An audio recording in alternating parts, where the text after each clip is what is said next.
In a sudden tragic turn of events, Telltale Games, the critically acclaimed video game studio, has shut down.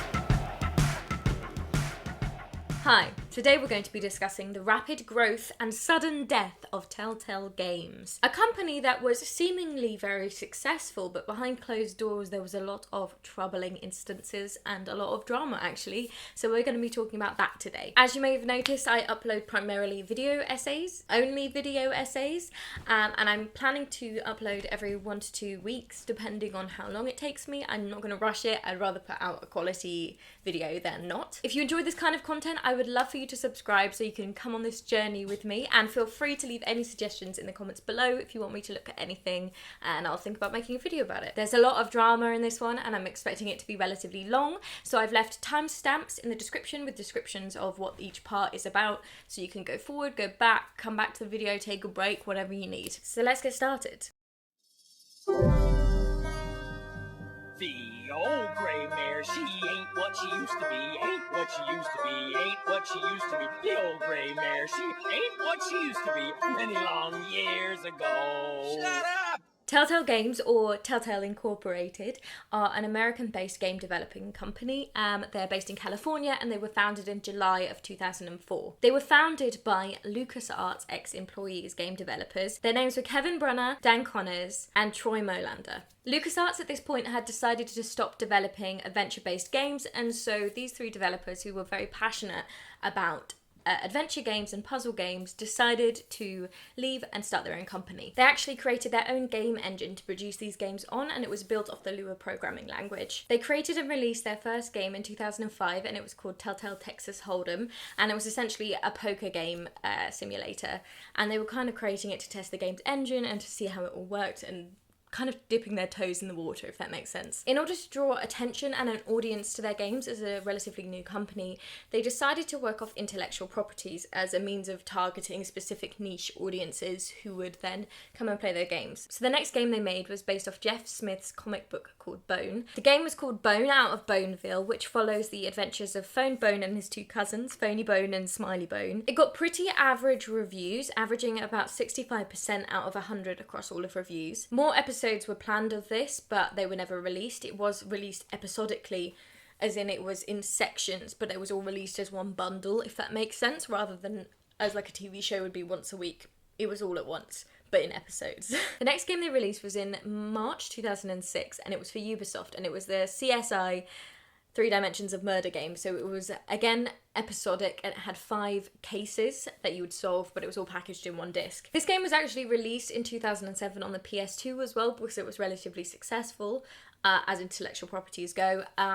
But they changed up the control scheme on the PlayStation 2 version to allow for a free roam camera, so you could change the camera angles yourself, and this caused a lot of problems in the Telltale engine, and they had a lot of trouble making that work. This game actually got them the highest ratings they've ever had so far as a company. Their ratings kind of ranged from about 80% out of 100 to about 55% out of 100, depending on the website. However, the PC version of the game had always consistently at least a 10% better rating than the PlayStation 2 version of this game. Clearly there was enough success with this game and enough sales to warrant sequels, and they actually made 3 more games for Ubisoft under the CSI umbrella. They made CSI Hard Evidence, CSI Deadly Intent, and CSI Fatal Conspiracy, and these were all follow-ups to the 3 Dimensions game. Similarly to Bone Out of Boneville, they were episodic in terms of they were separate cases and separated into sections, but they were all released in bulk on one disc. Outside of Ubisoft though, they were having trouble getting distributors for their games, so they had to turn to their own systems basically. Sam & Max was an intellectual property that LucasArts had the rights to, and when those rights expired,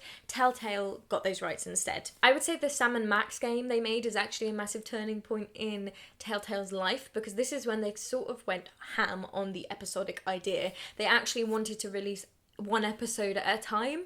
So every couple of months there'd be a new episode or a new part to the game that would come out. So it would kind of draw back an audience and a stream of constant attention. For Sam & Max Season 1, they released one episode a month. The first episode was released in October 2006 and the final episode was released in April of 2007. It was actually then put onto Steam in 2007 and also had some major updates to allow it to work with Windows Vista, as obviously our technology has improved drastically since then. You can actually still play the original version of Sam & Max Season 1.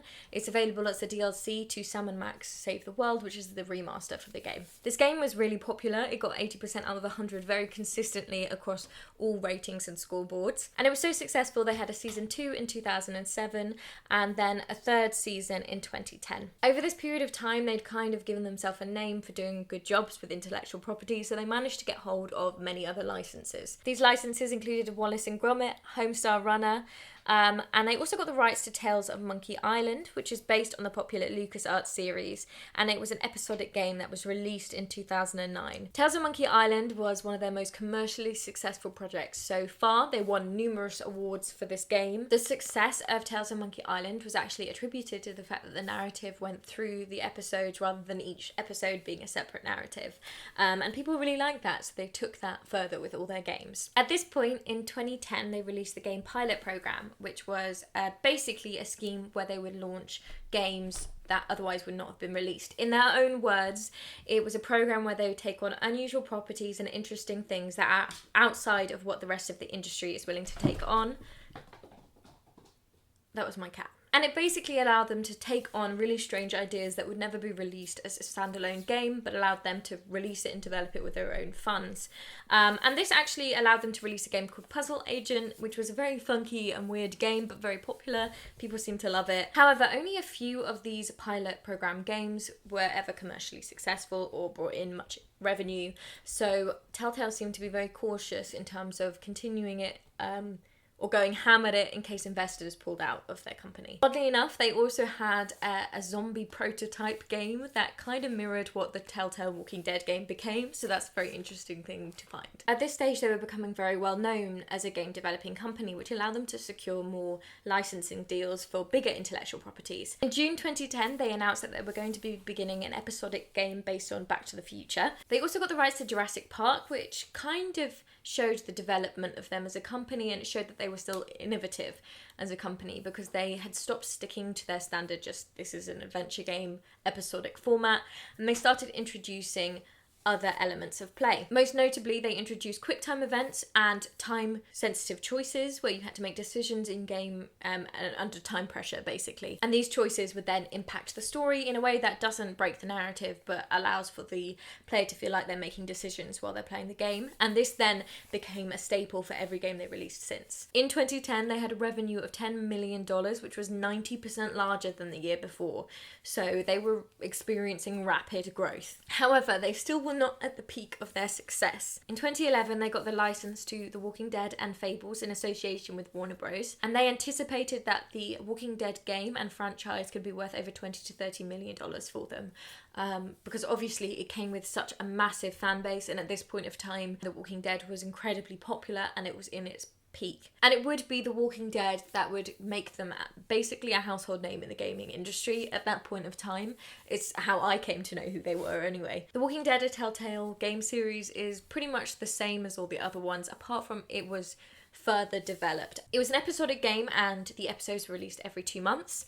It also heavily featured quick time events and time sensitive choices. What made it different is that it was very cinematic and it presented players with very complex dialogue trees, which made it more narrative heavy. These narrative dialogue trees and quick time events would then determine what would happen in later parts of the game, basically. While these decisions players would make would not impact the overall narrative structure, it would create a much more personalised story and be much more engaging to a player. The Walking Dead game was so successful. It sold 1 million copies within the first 20 days, and by 2013, they'd sold over 8.5 million episodic sales.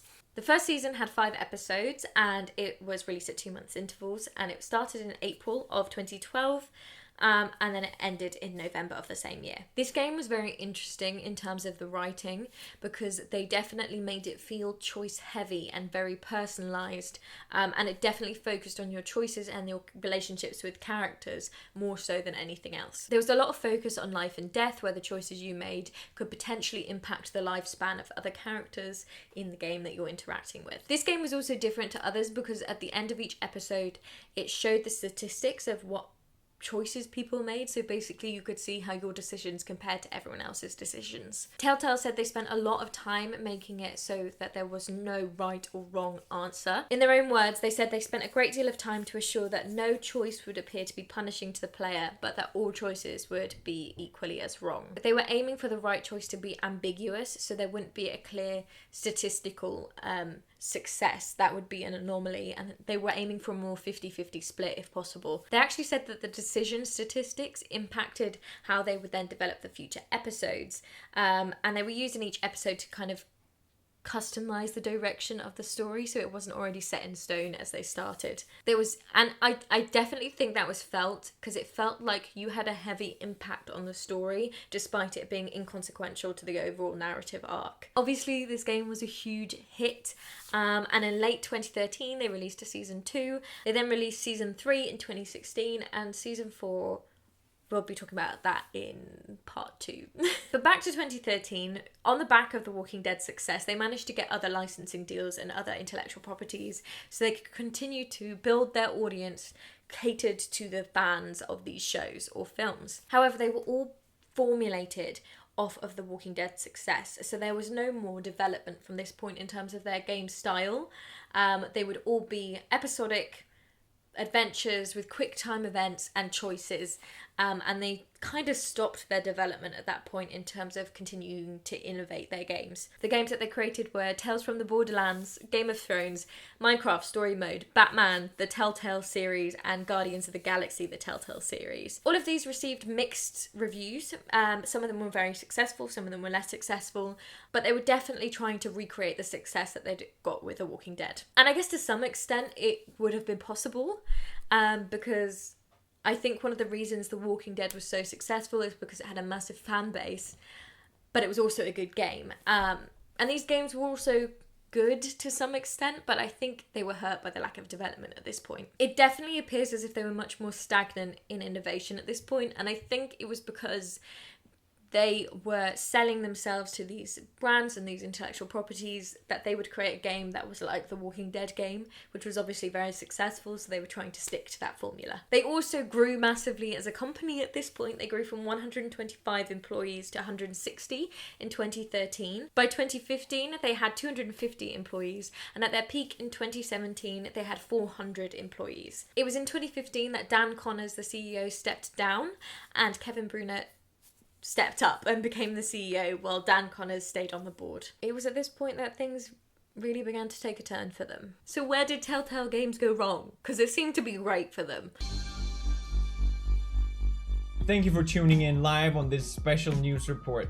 Telltale Games is shutting down. As I was alluding to at the end of part 1, their development and their lack of development was not just being felt by the gamers, it was also being noticed by articles. So despite their growth, obviously up until about 2017, where they clearly were still growing because they got up to 400 employees, there were articles as early as 2015 talking about the lack of development in the company. And these articles wouldn't just discuss the framework of the games and how similar they all were, but it would also talk about the software and the art style and the graphics that seemed to be stagnant. With every good review, every award nomination, there would be a lot of people who would also be very unhappy because the games weren't working as they should have been. An example of this is the Game of Thrones game. For players on the Xbox One, basically anyone who played episode 1 and wanted to continue that as soon as episode 2 had come out, it had forgotten all of their choices from episode 1, so they essentially had to go back and replay episode 1 and remake those choices in order for it to carry over once episode 2 was released. On the iPad, when games were released, there were complaints about echoing dialogue and glitching cutscenes. One article I read said, "There's been too sharp a disconnect between what we say in the press about Telltale Games and what we hear from players.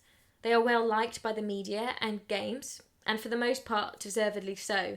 Yet each game is accompanied by an inevitable crowd of people calling foul, people with bugged and broken games. This journalist also went through the forums for Telltale Games right back from 2015 all the way to the beginning of the forum, and I'm going to put up all the issues he found up on screen. He found all of these most commonly reported by players, and therefore The Walking Dead Season 1, these ones are for The Wolf Among Us, these are for the Tales of the Borderlands, and these for Game of Thrones. And these forums present and paint a history for the developers.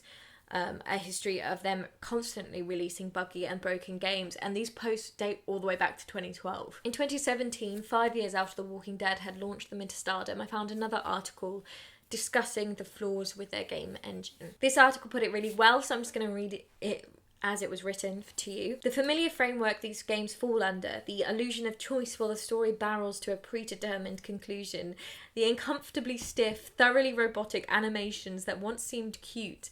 It's frustrating and distracting. By 2017, these games started to look dated, and they felt dated.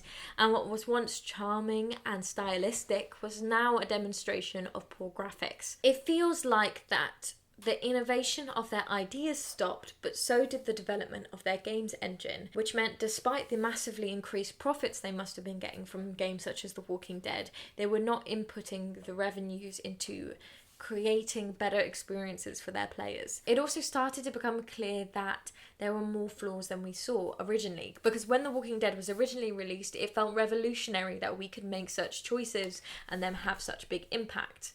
But as the years have gone on, there has been so many very successful RPGs that have demonstrated much more choice-heavy narratives, where there are many endings and we can have a much larger impact on a game, and they kind of continued the formula of it being a very thinly veiled illusion of choice, and that veil only got sheerer as time went on. The graphics and animation have become so poor that people were describing it in 2017 as characters mechanically flapping around as if on an assembly line. And when we compare this to other games, even from 2017, who were focusing much more on realistic face expressions, even if it is stylistic, it is so imperative to a story to be able to relate to the characters and their expressions, and they were kind of falling behind on that. And although this was clearly an issue and had been an issue for many, many years, I think it was taking a toll on the company behind the scenes, more so than we could ever imagine. In November 2017, just before the Guardians of the Galaxy finale was to be released, they announced that 90 employees, 25% of their workforce, were being laid off. They said they were being let go as part of a comprehensive company restructuring. And in their announcement about this, it was apparently to develop on more proven technologies. Up until this point, I don't think people really knew that there was some issues behind the scenes of Telltale Games, which likely was causing the lack of development over time. But this was a clear indication to the public that something was going wrong and that something needed to change for them. One article commented on this, saying that it was years too late and development at the expense of people's jobs. Some of the employees who were let go by Telltale Games went and spoke to US Gamer anonymously, and they said that they were let go because they needed to restructure because there had been some massive management missteps that they were trying to combat. We're going to come back to the layoffs in a second, but I want to talk about these management missteps first and explore what went wrong that led up to these 90 people being laid off. In the words of an ex-employee of Telltale Games, it was reported that the mentality was to work harder, faster, and for as long as you can hit your milestones, churn and burn. Apparently there was a staggeringly high workload due to the management of launch schedules being mishandled and the several IPs being worked at once. One source said to US Gamer that at one point there was a quote on the creative director's doors that read something to the tune of, "It's not about how much time you need to make a good game, it's about how good of a game you can make with the time you have." And there was actually several people who backed this up. Other employees said that this sign was actually there. Another source said the feedback they'd get on their progress on development was inconsistent, and they'd have staggeringly different notes on each version of the game they do that would contradict themselves. I can only speculate this, but I imagine that the incredibly high workload and the several launch schedules all working simultaneously was part of the problem with the engine not being developed, because there was no time to develop the engine if you're developing like 6 games at once. More than a dozen employees spoke out saying that they were being incredibly overworked, and they said that the studio was working at a pace which was both amazing feat and its biggest problem. Ex-employees even reported coming in 14 to 18 hours a day or working 7 days of the week. Half a dozen sources say that Telltale had a very toxic culture of underpayment, with salaries way below the industry standard for those roles. And this was despite them being based in the Bay Area, which is notoriously expensive to live in. Apparently this was particularly common in the cinematics department, which primarily employed junior members of staff who were straight out of college. One source said, "The thing that broke my heart was that seeing new team members that were so gung-ho and optimistic and excited to be a Telltale getting overused and abused because they did not feel comfortable drawing the line in the sand to say, this is my limit. They either work themselves out and would get sick or would become bitter." And it was clearly a very toxic environment. I mean, we can see that some of their best developers left and went to work for Ubisoft instead. Many sources, and it's become quite publicised now, state that Kevin Bruner becoming the CEO was the reason that these management missteps happened, and there's some blame on him. Once he'd become the CEO in 2015, things started to change for the company, but apparently his demeanour and his work changed after the success of The Walking Dead. Apparently he became very inflexible and abrasive towards staff members. One employee said, "I think a lot of insecurity came from The Walking Dead because the success raised the profiles of the other co-founders more so than him. He felt that he deserved that." Other members of staff speculate that that's why the other co-founders actually left Telltale and went on to create games such as Firewatch and Oxenfree without him. Another employee said he was hesitant to give anyone much credit for having significant creative vision. He thought they would leave and become a competitor. Bruner obviously disputes this, and he said that all Telltale game productions were truly team efforts. It's all speculation and it's all hearsay in terms of the fact that I was not there. Like, I don't know if he did all these things. And there's going to be a bias there when people have been let go from their jobs. However, considering the amount of sources saying these things, in my opinion, it's kind of beyond reasonable doubt that there was at least some mismanagement and mishandling of things on his end as the CEO of the company. As speculated previously, sources talked about The Walking Dead and how it chained them to this immovable idea that that was the only thing they could create and the only format of games that they could create now, and they weren't able to experiment or develop new ideas for games. To the leaders of the company, The Walking Dead format was the only way to make games because it made them loads of money. In 2017, before the restructure, Kevin Brunner was let go and Connors stepped in to take his job back for a temporary amount of time. He was then replaced by Pete Hawley, who became the new CEO of Telltale Games. I guess at some point the board must have seen the instability and the unsustainable work that was going on at Telltale, and they knew something had to change, and Pete was the means of that change. And this is where we come back to the layoffs, so we're in full circle. With Kevin gone, the pressure had eased, but I feel like from reports, I get the sense that people were a little bit uneasy that obviously there was going to be a massive change coming, and in Hawley's history, he had been the CEO of a company and laid off people when he became the CEO before. So that's where we get to November 7th, 2017, about a month after Hawley had started his role of CEO. He then used his position to lay off 25% of the staff, so the 90 members of staff, and they all got an email in the morning asking them to attend a mandatory meeting, and that's what they were told. They were being laid off. This was actually reported to be handled really, really well by Hawley and the company as a whole. According to sources, people who were laid off were paid out to the end of the year. They had a careers fair, basically, where they brought in loads of companies so they could network and introduce them and find them new jobs, basically. One source said, "The professional manner of the layoffs, coupled with Hawley's more hands-off approach to development, were signs that the company had entered into a new and more positive era."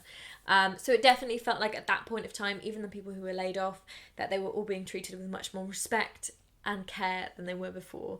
And I think people accepted that the change had to happen. So overall, this is where we kind of expected the trouble of Telltale Games to end. There was a little bit of drama in the news about the initial layoffs and the revelation that they weren't as perfect as we all thought they were. But it felt like everything had settled. And this is where they began work on The Walking Dead final season. They'd announced The Wolf Among Us 2, everything seemed dandy. Although we as the public didn't know this at the time, in hindsight we can read about it, at this point they were in financial trouble. One source said that Hawley told us pretty much since he joined the team, "That's why I'm here. I'm here to get us the money so we can keep making great things." So they were clearly in a little bit of financial trouble. The fact that they had to lay off 90 people implies that too. And I think they were trying to become a more sustainable company that could last and be have longevity, basically. In June 2018, Kevin Bruner announced he was suing Telltale Games, seeking financial damages, which seems a bit mean to me. Telltale actually commented on his lawsuit, saying that it was meritless and an apparent means of extracting revenge on a company already under financial strain, and it was a careless accusation for petty revenge. If we go by the opinions of everyone who's spoken of Kevin Bruner, people who've worked under him, I wouldn't be surprised if it was out of revenge. It was also with this comment that it was revealed to everyone that they were having financial difficulties as a company. Although there has been nothing recently about this case, the judge didn't let them dismiss it outright, so there was definitely some development. It's just not released to the public yet. According to sources, Telltale were hopeful that they would be able to get back on their feet. They had 2 investors lined up and that they were confident that if one dropped out, they'd still have the other, so they felt pretty safe. Both of these investors pulled out. One backer pulled out, and then 2 hours later, the other one did as well. Whether or not they were in cahoots is another question. Employees had been under the impression that the contracts for these investors were all but signed, and they expected that if one pulled out, they'd still have the other, but they didn't plan for both of them to pull out. Only a few months after this, having been unable to secure any new investors, in September 2018, they announced that they were laying off 250 employees in what they called a majority studio closure. These 250 employees were let go without severance pay, which left them without financial aid and rent and basic necessities. Considering they live in an expensive area, these people were made jobless without notice. According to a source, they were informed and given 30 minutes to leave the building. They released a statement saying they made the difficult decision to begin a majority studio closure following a year marked by insurmountable challenges. A majority of the company's employees were dismissed earlier this morning.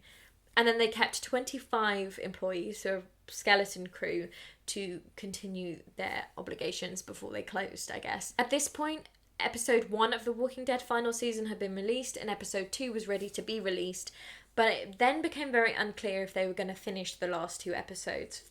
For people who bought the season pass and bought all of the episodes, it was very unclear as to whether or not this skeleton crew was going to be able to finish that. It was a little bit less ambiguous. They'd signed, obviously, a licensing deal with Stranger Things at this point, and they'd announced The Wolf Among Us 2. It was pretty obvious that these 2 games were never going to be released or made. Pete Hawley said, "We worked to set the company on a new course, but unfortunately we just ran out of time trying to get there." This wasn't the end of the drama though, because obviously, and for good reason, Telltale came under fire for laying off all of their employees without pay. This caused a massive social media backlash, rightly so. In the meantime, the 2nd episode of The Walking Dead final season was released, and the skeleton crew were primarily working on the Minecraft story mode, which was near completion, basically. It became very clear through their statements that The Walking Dead's final season would not be completed on their own because they had no money to do that. Then a couple of days later, they tweeted that they had partners step forward to help see The Walking Dead season through to the end, helping them complete episodes 3 and 4. But this actually caused more anger from the community and Twitter, because everyone felt that Telltale was prioritising the completion of a game over the financial needs of their employees that they'd abandoned. After their announcement that they'd managed to find partners to help fund the last 2 episodes of The Walking Dead, Cory Barlog, the creative director of the God of War series, said this: "I would hope this means that you'd first pay your entire team their severance and then proceed to finish the final episodes," which was much appreciated. The sass was appreciated.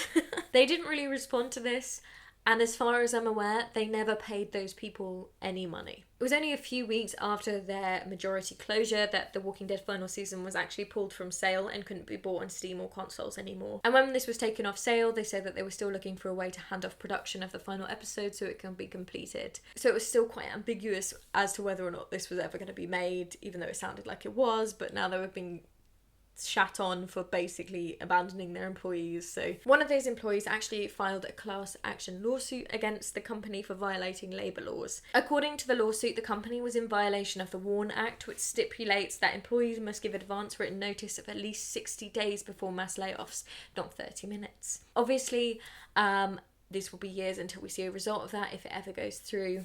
So I don't know the outcome to that yet, sadly. In October of 2018, it was announced that The Walking Dead final season was going to be completed and that Skybound Games were going to take it on. They agreed to finish the story, and they even brought on board some of the ex-employees from Telltale to help finish it. After the completion of Minecraft Story Mode in November, Telltale announced that they were closing the company for good and that they were going into liquidation and selling off their assets. As far as I'm aware, none of their employees ended up getting severance pay at all. And I do honestly really hope that they found better jobs where their management will care for them correctly and that they can be utilised to their fullest potential. And that takes us into part 3. What happened next? I'm Ryan McCaffrey for IGN Now. Did you hear the good news? Telltale Games is back! Kinda. So coming more into the modern day, Skybound did release the last 2 episodes of The Walking Dead, and the season was finished, so that made fans very happy. They have publicly said on Twitter that they have no intention of releasing another season of this game, so I'm under the impression that's that and that's over now. After their closure, Valve removed Tales from the Borderlands off of Steam. It was no longer available to buy, and GOG also removed all of the Telltale titles from their catalogue. GOG said that they received an official agreement termination and title takedown notice for all Telltale titles. 2K said that they were trying to get Tales of the Borderlands back up on Steam and available to buy, but they didn't say why it had been taken down in the first place. I think potentially it was the license ran out and they decided not to renew it, but I'm not sure. At this point, it was 2019 and it did stay down for a very long time. In fact, it was not available to buy for years. But as we speak, it is up and available again. As of February 2021, Tales from the Borderlands is up and available to play again. Mojang in June of 2019 announced that they'd no longer be supporting Minecraft Story Mode and that players who'd bought the game would only have until the end of June to download the content. The original game is no longer available to buy, however there is a version of it on Netflix which is still available. Although it's not the same as the Telltale original game, it is similar and adapted for Netflix. In August of 2019, a group of investors actually bought the assets for Telltale Games and they had plans to relaunch. They reportedly offered some former employees some jobs. I don't think they offered any developers their jobs back, or anyone who had been a part of the management missteps that had gone wrong, obviously. It was at this point that, people knew Telltale had died, basically, but they were trying to rebuild a name for themselves because obviously this was basically a new company just under the same name being run by completely different people. They announced that they were planning to actually work on and release The Wolf Among Us 2, which made fans of the original game very happy. They've said that they're thinking that they're going to release the games episodically, so over periods of time, but they're not going to develop them that way anymore, and I think that is because they didn't want to create that crunch cycle where quality content could no longer be made because it was made in such a short space of time. So the impression I'm getting is that they want to create all of it to then release one by one with no rush, so then they can keep developing the game engine and have time to work on other titles. So basically, they're trying to manage their company better than it was ever managed before. And it was at this point that GOG started selling all their titles again. I guess with the knowledge and the hindsight to look back at what went wrong with the original Telltale company, they swapped engines, basically. They decided that obviously the Telltale game engine was completely outdated at this point and they were going to swap to a new engine that was much more up to scratch and modern day technology, whilst keeping the Telltale aesthetic, try and create a graphically more pleasant experience for people. The new Telltale said, from a development perspective, we're doing things pretty differently. We're using a new engine and building a new tool pipeline. The Wolf Among Us game will look like a Telltale game, but there will be some innovation. As we speak, The Wolf Among Us 2 has not been released. People were very excited. They thought it was potentially going to be released in 2020. They said it wasn't going to be, and then we've not really heard much about it since then. I reckon some delays have happened just because of COVID-19. It's been a bit of a crazy year. I am pretty hopeful for this new version of Telltale. I just kind of hope that their name hasn't been tainted too much. I almost feel like it might have been worth renaming the company in some way, rather than doing a Kat Von D, you know, keeping the name of a tainted company. People will still associate you with those negative things. So I'm kind of hoping that there will be a redemption arc for the name Telltale. I'm also really glad to hear the word innovation in their statements, because I think that's a much needed, refreshing change from the original Telltale formula. I don't expect it to be completely different because it's a staple and a marking of what they create. But I want to see new things come out. I want to see new choices and development on how the narrative works if we're making decisions. I just want to feel the magic of when we first played The Walking Dead Season 1. Like the magic of feeling so involved in a story. I want to feel that again from Telltale. I think it's safe to say that crunch culture is incredibly toxic. Not just in the gaming industry, I mean it's prevalent in many industries, but especially there. They need better HR departments who will make sure people don't work extravagantly long hours. Like, I'd much rather things took longer to come out and it was a quality game, unless it's Cyberpunk 2077, then we've got another matter on our hands entirely. Treat people with kindness. I just can't imagine being in the position of working in such a toxic work environment where you're giving everything to a company, all of your time, you're not being paid as much as other companies would pay you, and then they let you go and they don't give a shit about your family, and like you just don't have a job. In the meantime, I will keep an eye on how Telltale progress. I hope you found this video interesting. There's a lot of juicy history in the background. I'd be interested to hear your thoughts if you played any of the Telltale games, if you knew about any of the layoffs, any of the situation at all, let me know. And I'd love to hear your suggestions. Don't forget to subscribe. And yeah, bye.